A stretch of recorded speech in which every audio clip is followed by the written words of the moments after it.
Hello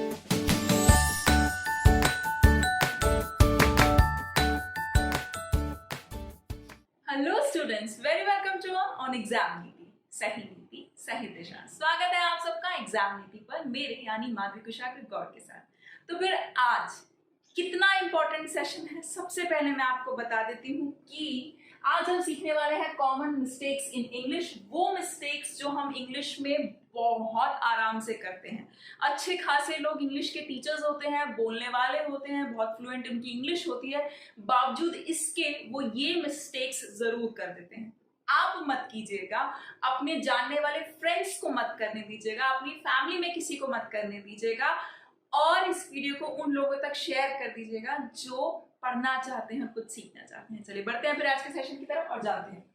सबसे पहले हमने कहा कि हमें जानना है कि जब हम अपना इंट्रोडक्शन देते हैं तो हम क्या कहते हैं। हम कहते हैं माई सेल्फ और अपना नाम बता देते हैं। Myself Shilpi, myself रघुल, myself Nakul, myself Mukul, myself Madhav, myself Madhavi. ऐसा बोलते हैं, गलत बोलते हैं, गलत लिखते हैं। ना बोलना है ना लिखना है, यूज ही नहीं करना है। इंग्लिश का सबसे गलत पार्ट है ये।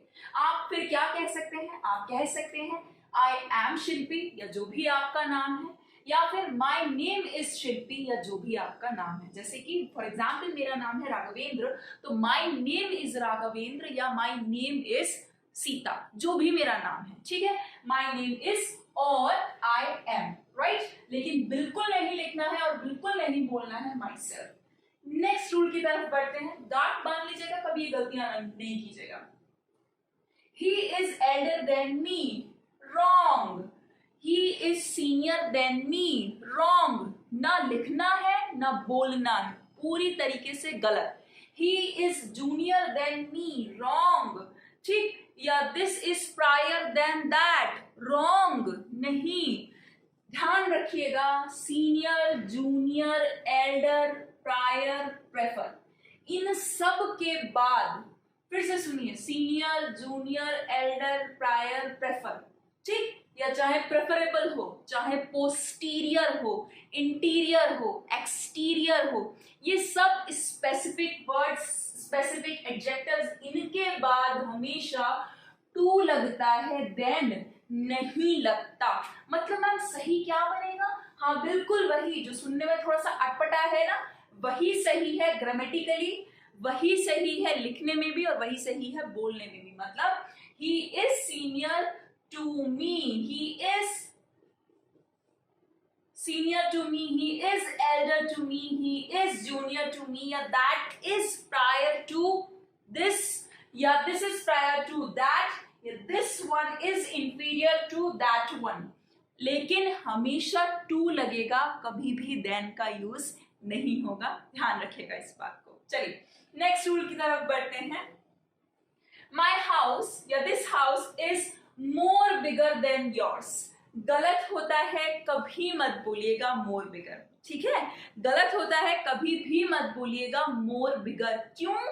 क्योंकि जिस तरह से मोर बेटर नहीं बोला जा सकता, जिस तरह से आप ये नहीं कह सकते कि my piece of work is more better than your piece of work, ठीक उसी तरह से मोर बिगर नहीं बोल सकते। फिर दोबारा क्यों नहीं बोल सकते? हाँ रीजन है, एडजेक्टिव्स होते हैं ये और इनकी डिग्री होती है पॉजिटिव डिग्री, कंपैरेटिव डिग्री और सुपरलेटिव डिग्री। ठीक, तो कुछ एडजेक्टिव्स तो ऐसे होते हैं जिनकी फॉर्म्स मोर और मोस्ट लगाकर बनती है, जैसे beautiful, more beautiful, most beautiful.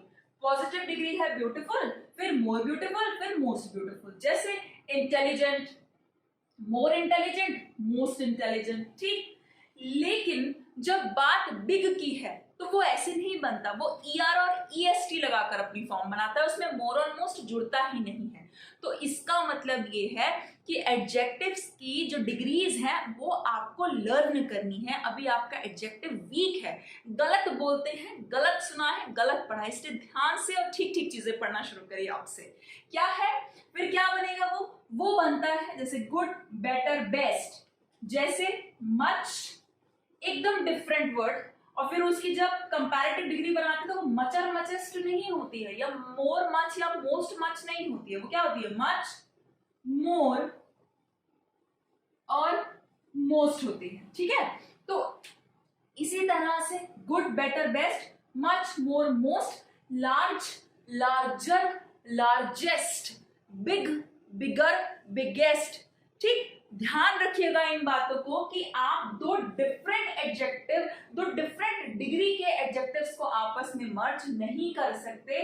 Big, bigger, biggest तो अपने आप में एक डिग्री है, कंपैरेटिव डिग्री है, उसके अलावा आपने फिर उसमें एक दूसरी कंपैरेटिव डिग्री जोड़ दी, नहीं, वो इस तरह से फ्रेम होता ही नहीं है। जो डिग्री कंपैरेटिव फॉर्म में जैसी बनती ही नहीं है, आप उसको वैसा बना कैसे सकते हैं। इसलिए मोर बेटर, मोर बिगर, मोर लार्जर नहीं हो सकता। क्यों? क्योंकि बेटर अलग है, लार्जर अलग है, बिगर अलग है। क्या जरूरत है मैम फिर हम क्या करें, हमें तो यही पता था। बिल्कुल ठीक है, पता था तो आप सही कर लीजिए। सही ये करना है कि सही डिग्री के एडजेक्टिव्स याद करिए। कंपैरेटिव डिग्रीज के कुछ डिफरेंट टाइप के एडजेक्टिव्स हैं, वो अलग याद करिए। कुछ डिफरेंट टाइप के एडजेक्टिव्स हैं, उन्हें अलग तरीके से याद करिए, ठीक है। लेकिन दोनों एडजेक्टिव्स को आपस में मर्ज मत करिए।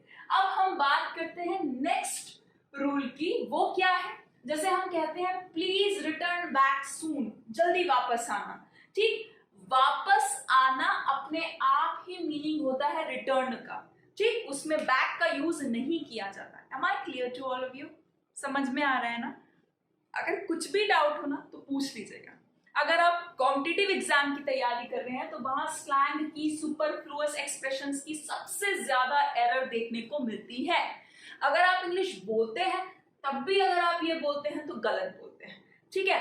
Next, please reply back soon, गलत। रिप्लाई का मतलब होता है जवाब आना, और जवाब तभी आता है जब कोई सवाल किया होता है या जब कुछ कहा होता है किसी से, तभी तो कोई रिप्लाई करता है ना। तो वापस तो वो कर ही रहा है, आपको उसमें अपनी तरफ से बैक लगाने की जरूरत नहीं है। रिटर्न बैक, रिप्लाई बैक नहीं होता। सुपरफ्लुअस एक्सप्रेशंस है, मतलब एक्स्ट्रा वर्ड्स आपने उनमें ऐड कर दिए हैं जिनकी जरूरत नहीं है। तो मैम फिर कैसे बोले? हाँ बिल्कुल जान लीजिए कैसे बोलना चाहिए। आपको सिंपली बोलना चाहिए प्लीज रिटर्न सून, या please return as soon as possible, जल्दी वापस आना। या please reply to my mail as soon as possible, मेरे मेल का जितनी जल्दी हो सके प्लीज जवाब दीजिएगा, है ना। लेकिन बैक नहीं लगा। नेक्स्ट रूल की हम बात करेंगे। जब कभी भी, ध्यान से सुनिएगा, जब कभी भी आपको दिखाई दे क्या भला, डू यू नो, या फिर कैन यू टेल मी, या फिर मे आई आस्क, ठीक। उसके बाद आपने अक्सर देखा होगा लोग क्या पूछते हैं, do you know where is that book, क्या आप जानते हैं कि वो बुक कहाँ है, या कैन यू टेल मी, क्या आप मुझे बता सकते हैं वेयर इज दैट बुक, कि वो बुक कहाँ है, तब भी ये चीज गलत होती है। या फिर जब लोग कहते हैं कि may I ask where is that book, तब भी वो चीज गलत होती है। तो फिर मैम सही क्या होता है? सही ये होता है कि जब भी ये तीन एक्सप्रेशंस आपको दिखाई दे, जब कभी भी ये तीन एक्सप्रेशंस आपको दिखाई दें, आपको इनकी तुरंत बाद क्वेश्चन वर्ड जोड़ना है। क्वेश्चन वर्ड जानते हैं ना, who, whom, whose, why, when, where, ये सब क्वेश्चन वर्ड्स, ठीक। क्वेश्चन वर्ड्स, उसके बाद तुरंत सब्जेक्ट जोड़िए, फिर हेल्पिंग वर्ब और मेन वर्ब। मतलब जैसे एक नॉर्मल सेंटेंस बनता है कि subject, helping verb, main verb, ऐसे तो एक नॉर्मल सेंटेंस बनता है ना, उसके पहले क्वेश्चन वर्ड और जोड़ दीजिए। ये चीज का ध्यान रखिए। ये मत सोचिए कि मैंने क्वेश्चन वर्ड से शुरुआत करी है तो हेल्पिंग वर्ब को आगे कर दूंगा, नहीं। ये स्ट्रक्चर्स कभी भी इस तरह से काम नहीं करते हैं। यहाँ पर हेल्पिंग वर्ब और सब पहले और सब्जेक्ट बाद में नहीं आता है, रॉ। याद कर लीजिए, लिख लीजिए, नोट्स बनाते रहिएगा ताकि आप इनकी गलती कभी ना करके आए ग्रामर में, ठीक। ग्रामर की बात चल रही है, बात बाहर की बिल्कुल नहीं हो रही है। कभी भी ये गलती मत करिएगा। तो फिर मैम कैसे बोले? हाँ, do you know where, question word where, that book subject, ये रहा क्वेश्चन वर्ड, ये रहा सब्जेक्ट, और ये रहा हेल्पिंग वर्ब, ठीक। मेन वर्ब की तो जरूरत ही नहीं पड़ी, अगर पढ़ती तो वो भी लास्ट में आ जाता। जरूरत नहीं पड़ी, चलो हमने यूज नहीं किया। अगर पढ़ती तो वो बिल्कुल लास्ट में आ जाता, लेकिन वर्ब बाद में ही आएगा। तो बात समझ गए? Do you know where that book is, या can you tell me where this house is. क्या आप मुझे रास्ते में जाते हैं तो लोगों से पूछते हैं ना, आप मुझे बता सकते हैं ये घर कहाँ पड़ेगा, पूछते हैं ना लोग आपस में, या आप मुझे बता सकते हैं ये एड्रेस कहाँ पड़ेगा। तो can you tell me where this house is, या can you tell me where this shop is, इस तरीके से बोला जाता है। वेयर इज दैट शॉप नहीं बोलते। या फिर may I ask why are you upset, wrong. May I ask why, may I ask, upset वाली बात एडजेक्टिव की होगी, अभी हम वर्ब से बात कर रहे हैं तो बिल्कुल करें। May I ask where did you go, wrong, where you,